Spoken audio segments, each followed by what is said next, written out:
साथियों बीएड में एडमिशन के लिए सेकेंड काउंसलिंग की प्रक्रिया समाप्त हो चुकी है और साथियों अभी जो सीटें बची है उसके ऊपर थर्ड काउंसलिंग की प्रक्रिया शुरू होने वाली है।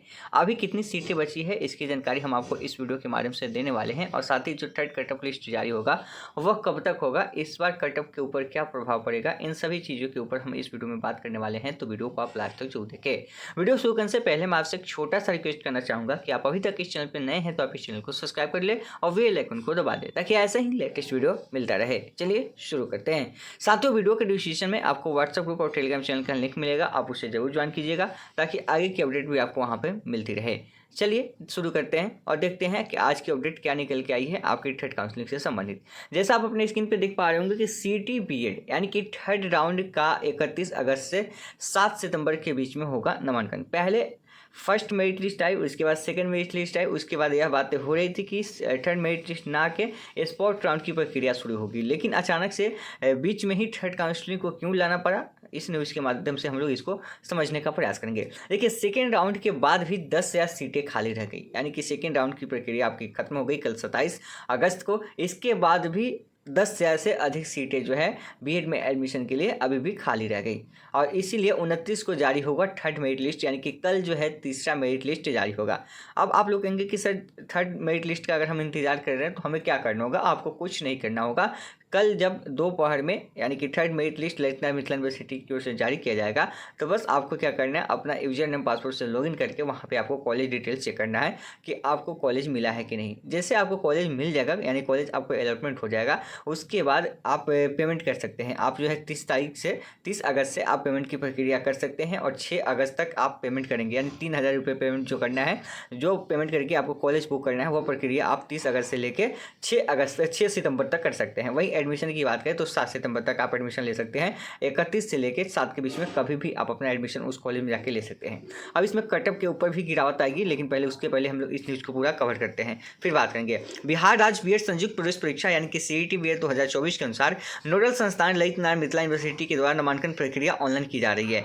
बीएड में कुल 13 विश्वविद्यालय के 343 बीएड कॉलेजों को की 37,400 सीटें हैं। 37,400 नहीं बल्कि 37,300 सीटें हैं, ध्यान रखिएगा, जिसमें सेकेंड राउंड के बाद अब तक 27,000 नामांकन हो चुके हैं, यानी कि 27,000 एडमिशन हो चुका है। करीब 10,000 से अधिक सीटें अभी भी खाली हैं।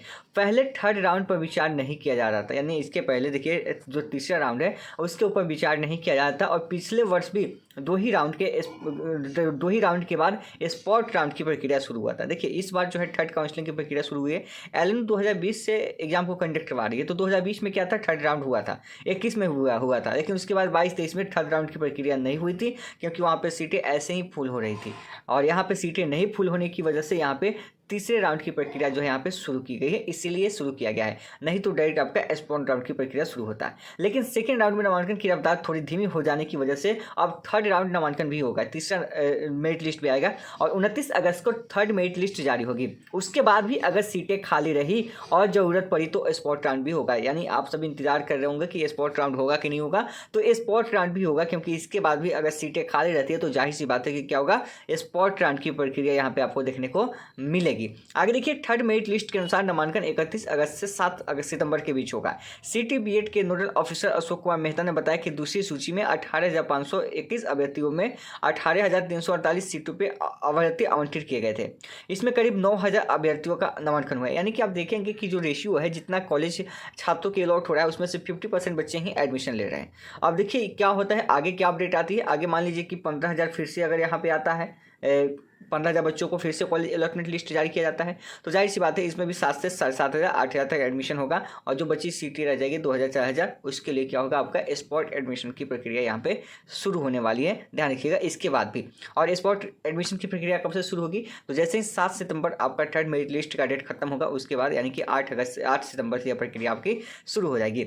आगे देखिए दूसरे राउंड में 9,000 तक नामांकन की उम्मीद है। देर रात तक नामांकन जारी था। बुधवार को वैलिडेशन के बाद करीब 10,000 से करीब सीटें खाली रहने की उम्मीद है, इसलिए थर्ड राउंड भी किया जाएगा। अगले राउंड में सीटें फुल हो जाने की उम्मीद है। इसके बाद अगर जरूरत पड़ी तो स्पॉट राउंड का आयोजन किया जाएगा। सीटी बीएड के लिए करीब 2,08,818 अभ्यर्थियों ने ऑनलाइन आवेदन किया था।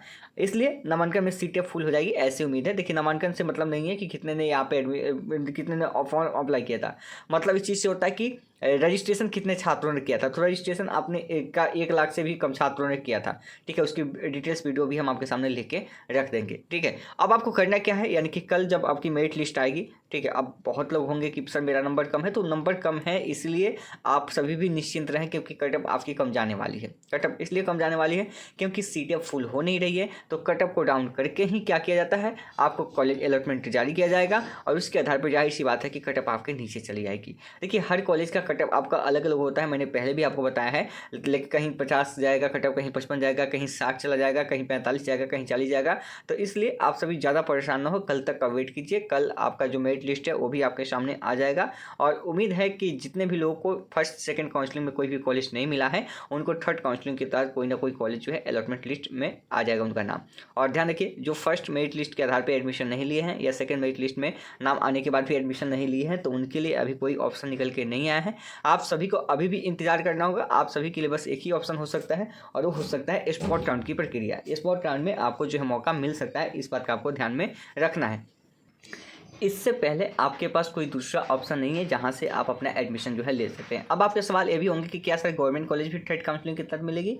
तो देखिए गवर्नमेंट कॉलेज में बहुत कम सीटें खाली होगी, 2-4 सीटें कहीं पे खाली होगी, एडमिशन ना हुआ होगा। तो वैसी स्थिति में आपको 2-4 गवर्नमेंट कॉलेज देखने को मिल सकता है, 2-4 सीटें देखने को मिल सकता है गवर्नमेंट कॉलेज के अंदर, ठीक है, एक गवर्नमेंट कॉलेज के अंदर। तो वैसी स्थिति में कुछ 10, 15, 20 अगर सीटें होगी, जो गवर्नमेंट सीटें होगी, तो वहाँ पर आप सभी को मौका मिल सकता है, ठीक है। इसके अलावा कंस्टिट्यूएंट कॉलेज में आपके सीटें खाली है अधिकतर, और प्राइवेट कॉलेज में आपकी अधिकतर सीटें खाली है, तो वहाँ पे तो आपका एडमिशन हो सकता है। इसके लिए आपको ज़्यादा परेशान होने की जरूरत नहीं है। तो बस आप इंतजार कीजिए कल तक का। कल दोपहर जैसे अपडेट आएगी, हम अपडेट आप तक पहुँचाने का काम करेंगे मेरिट लिस्ट के साथ, यानी कि जब आपका मेरिट लिस्ट आ जाएगा तो उसमें आप देख सकते हैं। और फिर थर्ड काउंसलिंग के अंदर भी अगर थर्ड मेरिट लिस्ट आने के बाद भी अगर आपको कॉलेज पसंद नहीं होता है, तो फिर आगे की प्रोसेस कैसे करेंगे उसके ऊपर भी हम डिटेल्स में आपको वीडियो देने वाले हैं। तो इसलिए आप सभी जो है इस चैनल पर बने रहिए। साथ ही वीडियो के डिस्क्रिप्शन में जो व्हाट्सएप ग्रुप, टेलीग्राम चैनल है, उसको भी ज्वाइन करते रहिए ताकि आगे की अपडेट आपसे मिस ना हो। तो मिलते हैं नेक्स्ट अपडेट के साथ नई वीडियो में। धन्यवाद।